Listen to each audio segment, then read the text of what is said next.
Bienvenue dans l'univers traditionnel du Vo-Vinam Viet Vo Dao. À l'origine, les tambours rythmaient les déplacements des guerriers vietnamiens. Cet art martial, né officiellement à Hanoï en 1938, reprend les techniques de combat comme la hallebarde ou le grand sabre. Comme c'est une arme qui est grande et lourde et assez massive, il faut vraiment une vraie maîtrise. C'est pour ça qu'elle est réservée vraiment aux généraux. Ça permet vraiment de pouvoir justement décapiter, tuer un maximum d'adversaires, en tout cas le plus rapidement possible. C'est pour ça qu'on gagne beaucoup en distance et en puissance avec une arme aussi lourde. Mais le Vo-Vinam est surtout réputé pour son épreuve de ciseaux, consistant à attaquer un ou plusieurs adversaires en le saisissant avec les jambes, d'où son nom.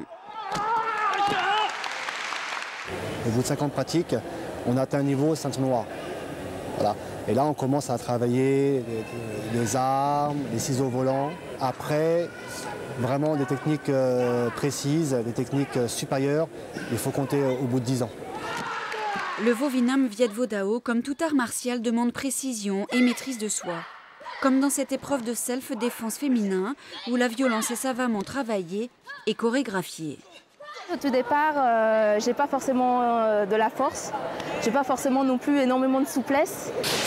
Donc en fait, ce qui m'a beaucoup plu dans cet art martial, c'est que l'un des principes, c'est d'essayer de trouver l'harmonie justement entre la force et la souplesse. Et parmi les grands maîtres internationaux, certains ont même joué les doublures au cinéma. Il faut dire que la pratique est spectaculaire.